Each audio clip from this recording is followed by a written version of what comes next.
Baik, terima kasih Mbak Ligia. Kalau ditanya dari kami pihak Trackers, kerugiannya berapa bisa dibayangkan dalam satu hari ini mungkin ada 4.000 fleets yang berkait dengan kegiatan di Tanjung Priok pada 2 hari belakangan ini.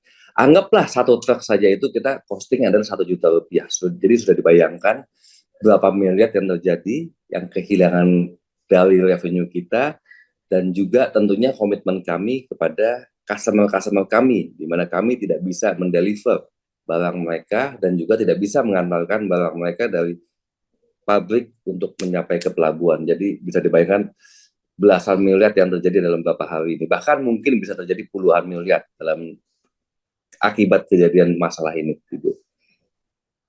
Baik, itu kira-kira berapa Pak? Tadi saya sempat wawancara juga dengan asosiasi truk mengatakan bahwa bisa mencapai 120 miliar dalam 2 hari. Kalau dari Organda sendiri gimana Pak?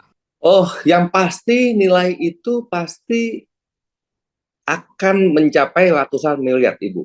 Kenapa? Yang tadi saya bilang, anggap saja tadi 1 juta. Dari 1 juta itu kita dikalikan ada 4.000 fleet yang tertahan, dikalikan lagi ada masuk dan keluar, berarti ada 8.000. 8.000 kita kalikan dengan 1 juta saja sudah berapa? Sudah 80 miliar yang bisa terjadi kerugian itu dalam waktu 2 hari ini. Jadi merupakan angka yang cukup tinggi yang akan impact-nya kepada kami pengusaha tracking ini, Bu. Baik, artinya yang paling berdampak ini kan kalau Organda sendiri kan terdiri dari beberapa perusahaan angkutan darat begitu ya Pak ya. Ini tentu kendaraan truk gitu ya Pak ya.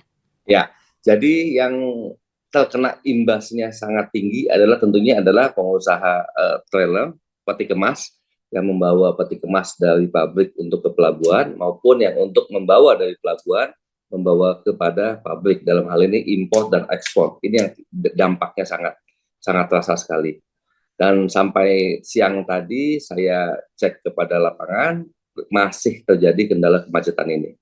Dan saya tidak tahu sampai kapan, mudah-mudahan Senin besok ini sudah bisa terurai kembali kemacetan ini.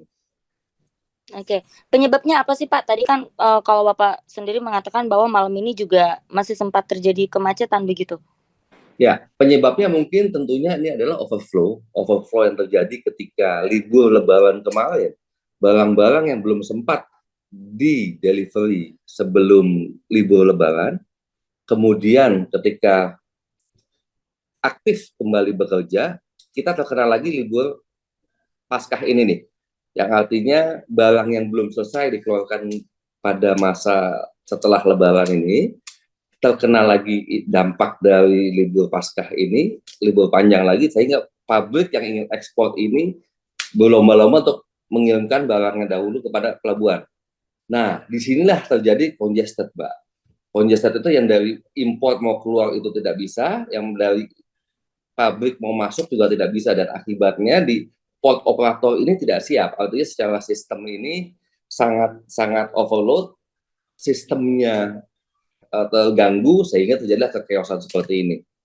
Jadi ini cukup cukup rantaian yang cukup berantai ya dalam menghadapi masalah ini.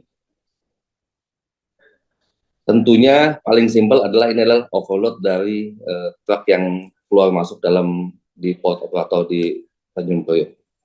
Oke, baik. Berarti salah satu dampaknya karena memang kemarin juga sempat terjadi pembatasan begitu. Pak, Ya. lalu kalau kita lihat ini kan artinya menimbulkan kerugian yang cukup dalam bisa dikatakan seperti itu. Nah, kalau dari Organda sendiri, apakah akan menuntut ganti rugi, meminta ganti rugi atau seperti apa Pak selanjutnya? Oh, kalau mau ngomong ganti rugi, mungkin kami pun pasti tidak tahu ganti ruginya kepada siapa. Lagi-lagi kami sebagai pengusaha yang tentunya harus bernegosiasi dengan customer-customer kami. Dan kami tetap tentu saja harus melaksanakan pekerjaan kami, dan ketika untuk masuk ke dalam pelabuhan maupun keluar pelabuhan, kami harus bayar. Dan di situ ada kompensasi storage juga. Siapakah yang membayar? Tentunya saat ini adalah kami dalam pengusaha tracking ini yang akan mengesok dahulu nih. Kita saat ini kalau ngomongin ganti rugi belum pada saat yang tepat. Saat yang tepat saat ini adalah bagaimana kami mengantarkan barang yang tertunda ini akibat masalah ini kepada customer kami secepat mungkin. Terutama paling penting lagi adalah untuk ekspor, Mbak. ekspor itu kita punya closing time disebut, yaitu waktu maksimum untuk bisa mengantarkan kontainer-kontainer ini kepada pelabuhan. Jika kami tidak bisa catch waktu ini, kita akan kehilangan waktu untuk berangkat di vessel ini. Nah, ini adalah masalah baru lagi. Yang inilah akan kita coba untuk menghindari masalah ini dulu. Jadi cukup panjang ini akibat permasalahan kemacetan ini untuk mengejar segala ketertinggalan yang terjadi pada saat ini, Mbak. Dampaknya adalah ketinggalan dari vessel, tidak bisa ikut vessel yang dischedulkan, kemudian akan stranded di pelabuhan, tidak bisa berangkat sesuai on time. Akibatnya delay ke minggu depannya. Nah, kerugian seperti inilah yang belum kita bahas nih. In material seperti ini, kerugian waktu dari customer-customer kami ini nilainya mungkin bisa dihitung lagi, bisa kita ngomongin berapa, ini luar biasa. Dampak dari lead time-nya, dampak dari delivery time-nya, dan lain-lain. Solar, supir, dan lain-lain itu mungkin tambahan lain ya, progresif yang lain.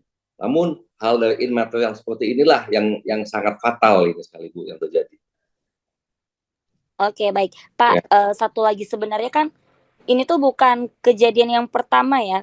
Kayaknya juga pernah terjadi hal yang serupa, terjadi antrian begitu ya di Pelabuhan Merak, kemacetan, tapi mungkin ini yang paling parah. Nah, sebenarnya kalau dari Organda sendiri menginginkan apa sih Pak yang harus dilakukan agar hal tersebut tidak terulang kembali begitu?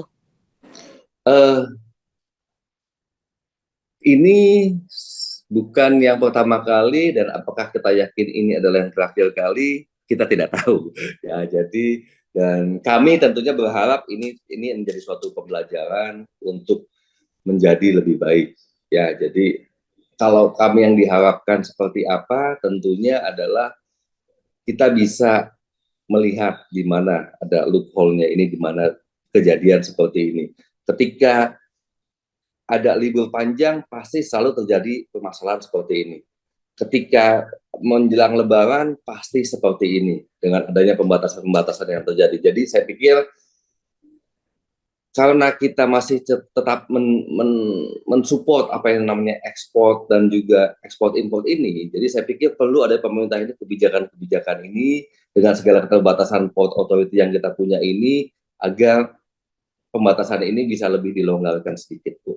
Mungkin itu saat jangka pendek yang bisa kita lakukan. Baik, oke. Terima kasih banyak